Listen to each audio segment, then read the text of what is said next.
We'd like to bring up our next speaker, Dr. Muhammad Hussain from the University of Arizona, Tucson, will be talking about the work of monoclonal gammopathy.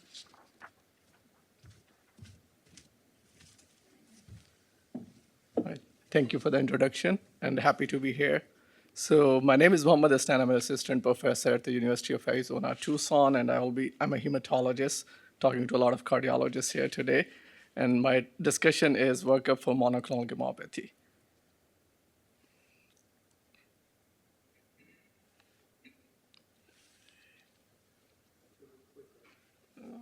Is it this one? Okay. So these are my disclosures. So objective for today's talk is I will be talking how we need to work up for monoclonal gammopathy, and then work up for light chain amyloidosis, and staging and prognosis of light chain amyloidosis. So we'll start with the clinical case. This is the case that I saw a couple of months ago, an 80-year-old man with history of hypertension who was diagnosed with heart failure with preserved ejection fraction, EF was 55 to 60%. Patient had 3 admissions for heart failure exacerbation, and echo showed left ventricular hypertrophy. Then hematology, and that patient was referred to me actually from a community oncologist. They had already started the workup. They had done the SPAP, IFE, and free kappa lambda ratio. So SPAP showed M spike of 0.7 gram per deciliter. Immunofixation serum was positive for IgM lambda monoclonal gammopathy. Free kappa light chain was 20 milligram per liter, and free lambda light chain was 51.4, and kappa lambda ratio was 0.4 for this patient. So we started further workup. 24-hour urine protein electrophoresis was done. We showed 78 milligram per day total protein, and 24-hour urine immunofixation did not show any monoclonal protein. Cardiac MRI was done, which showed that it was consistent with cardiac amyloidosis. So we performed a bone marrow biopsy on this patient, which showed 5% CD138 plasma cells, and Congo red stain was positive for amyloid deposition. So we sent this specimen for mass spectrometry to Mayo Clinic, and this confirmed this to be a light chain lambda amyloidosis, and patient was started on treatment with dara-Cybody-based chemotherapy. He has been on treatment for the last couple of months, tolerating treatment well, and the light chains are improving, and heart failure is kind of stable for him for now. So this has been already discussed, but the AL amyloidosis is around 50% of all the amyloid types. This was a study done by Mayo Clinic, and then the rest are all the different amyloidoses, including the TTR amyloidosis and wild type and hereditary, and also there could be localized amyloid deposition as well. But main focus is light chain amyloidosis and systemic amyloidosis for today's discussion.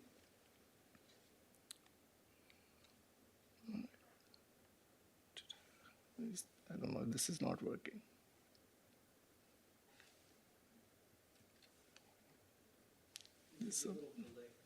Okay. Okay. So light chain amyloidosis is a rare disease. There are around 2,000 cases per year diagnosed in US, so 6 to 10 cases per million diagnosed per year. And the median age of diagnosis is 64. And 10% of these patients could have CRAB criteria and have concurrent multiple myeloma as well. So pathophysiology of light chain amyloidosis is mainly a bone marrow disorder, plasma cell disorder, plasma cells which usually make the normal light chains stimulated by different antigens, but in this case, they start making the monoclonal light chains, and those monoclonal light chains then can form the amyloid fibrils, and those amyloid fibrils can then have the systemic deposition in different organs in the body, heart being the most common organ, then kidneys and liver, on the second and third, and there could be GI involvement and nervous tissue involvement as well.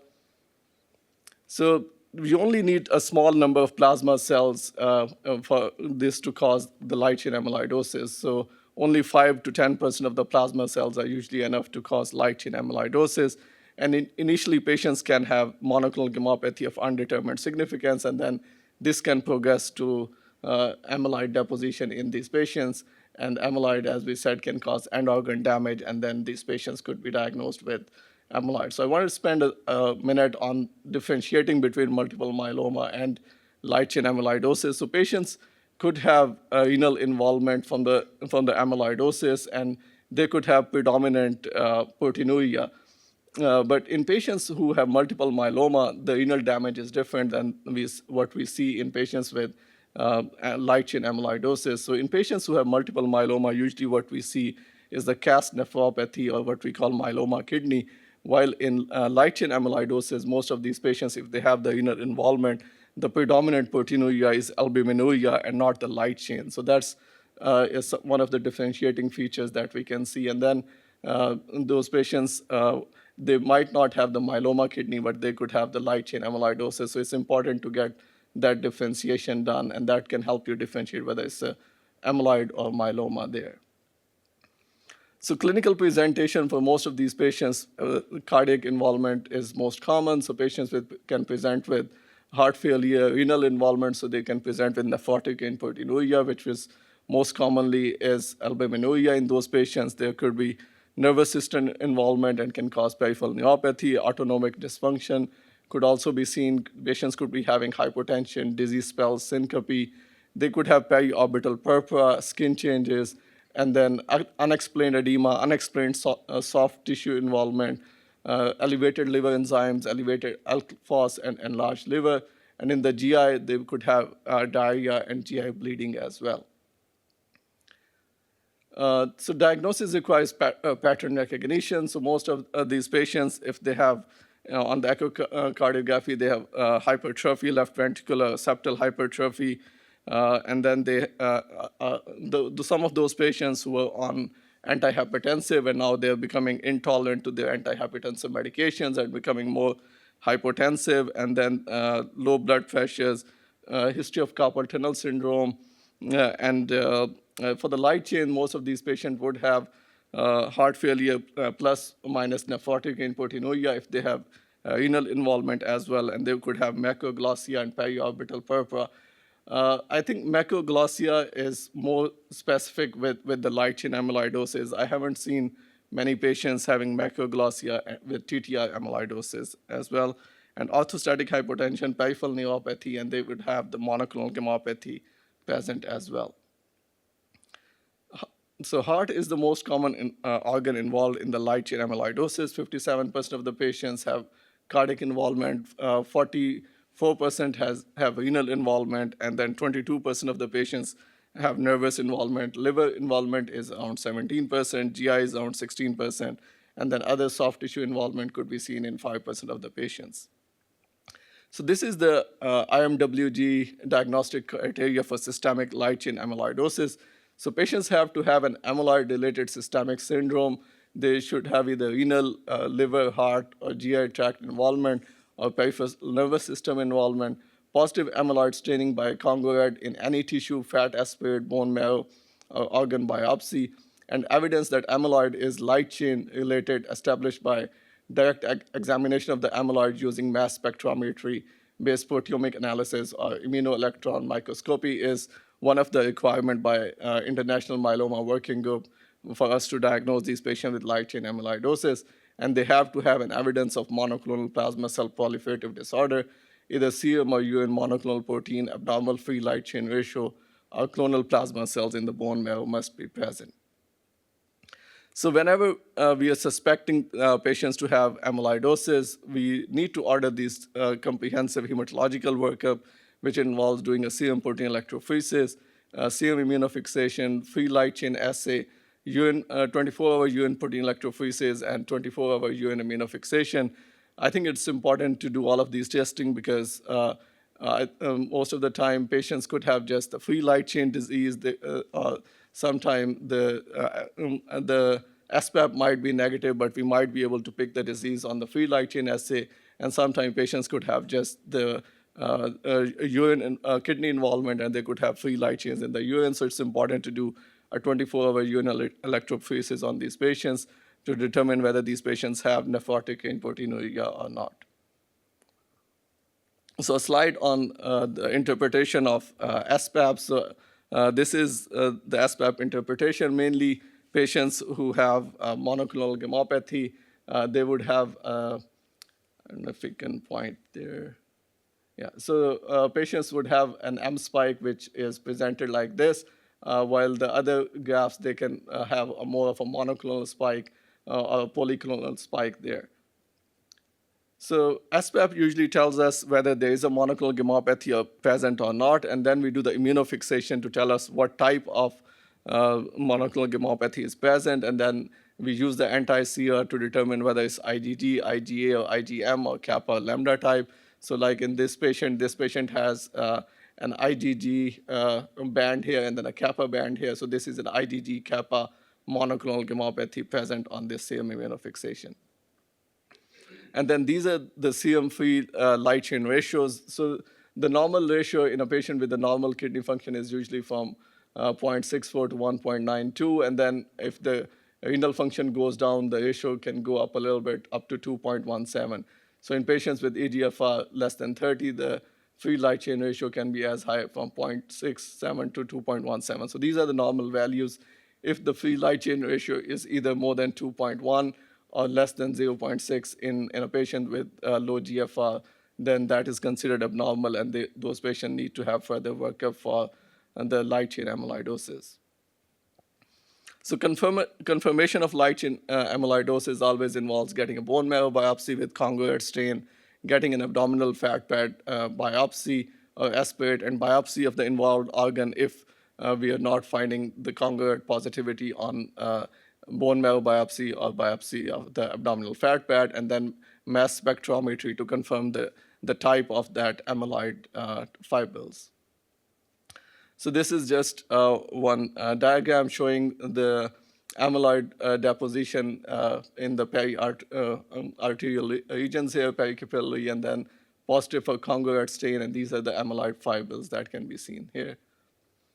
So this is one of the diagnostic algorithm which was proposed in JAC for cardiac amyloidosis. So if there's a clinical suspicion with typical echo and cardiac findings, so the next step that we should be doing in these patients is getting a serum and urine protein electrophoresis and serum-free light chain assay done in these patients. And if that confirms that the patient has a monoclonal protein present, then we will go down this path of involving your friendly hematologist in that case and getting the fat pad aspirate and a bone marrow biopsy done. If the fat pad aspirate and bone marrow biopsy show the amyloid deposition, then we should get a mass spectrometry to confirm what type of amyloid is this. And then if that is confirmed, then we can treat it accordingly, whether it's a TTR or light chain amyloidosis. If the fat pad and bone marrow are negative in a patient with monoclonal gammopathy, then if patients we have a high suspicion for amyloidosis, then those patients we can go to mass spectrometry in those patients, and or we can also get the cardiac biopsy if there's a cardiac involvement to confirm what type of amyloid is this. If the M protein is negative, then we can go down this path where we can get the PYP scan in these patients, and if PYP has grade 2 to 3 uptake on the PYP scan, that confirms the TTR amyloidosis, and we can get the TTR sequencing done. If it is negative, the PYP scan, then I think if we still have the high suspicion, then we should get the cardiac biopsy in these patients, endomyocardial biopsy, to confirm the diagnosis of cardiac amyloid deposition. A slide on the staging for light chain amyloidosis. So it is mainly depending on the cardiac involvement. So patients who have cardiac involvement and they have the NT-proBNP of more than 1800, our troponin T is more than 0.025, and the difference in the free light chain is more than 18 milligram per deciliter. So patient who has none of these, that's stage 0. If one of these is present, that's stage 2. If 2 are present, that's stage 3. And if all 3 are elevated, so that's a stage 4 disease. And the prognosis of these patients depends on the stage, and we can see here from stage 1 to stage 4, the median overall survival goes down from 94 months to less than 6 months in these patients. So it's imperative to get these patients diagnosed early before they develop stage 4 cardiac failure, because those patients, when they're diagnosed at the stage 4 disease, then their prognosis is poor, and most of these patients are not even eligible for therapy at that time because they are so frail and not even able to tolerate the treatment when they have the stage 4 amyloidosis. So this is just one slide discussing on how we can target the amyloid in most of these patients. So most of the treatments that we have available so far are directed against the plasma cells. So the therapy that we are using are mainly the anti-plasma cells directed. We don't have any good drugs that can target the amyloid fibrils that have already deposited. So again, coming to the point that if we try to diagnose these patients early, we might be able to detect them early and can offer them treatments, because once the amyloid gets deposited, it's very difficult to recover from that damage. There are some newer anti-fiber treatments that are in the clinical trials. There is one, KALE 101, that is showing some good progress. So hopefully if that shows some good results, we might have some antifibrillar therapy. But so far, the therapy that we have is directed against the underlying plasma cells. So there are different components. So there's a chemotherapy drugs, immunomodulatory drugs, and then there are monoclonal antibodies. So chemotherapy, we use melphalan, cyclophosphamide. Then we have proteasome inhibitors, which is bortezomib is the most important drug there. We have immunomodulatory drugs, IMiDs, lenalidomides, and then we have the newest modality of the monoclonal antibodies. CD38 is one of the target on the plasma cells that we can use to target the plasma cells, and daratumumab is one of the drugs that has shown very good efficacy in these patients. So this was the Andromeda clinical trial published in NEJM in 2021, which studied DARA-VCD or DARA-CyBorD, combination, and they randomized patients to two arms. One arm got the DARA-CyBorD, another arm got just the CyBorD, and but this trial excluded patients with stage 3B cardiac disease, amyloidosis, but we have shown here that the daratumumab addition improves the outcome in these patients significantly as compared to just the CyBorD. So most of the patients, the standard of care for the first line is, if they're able to tolerate, we start them on the combination chemotherapy with dara, Velcade, cyclophosphamide, and dexamethasone-based therapy.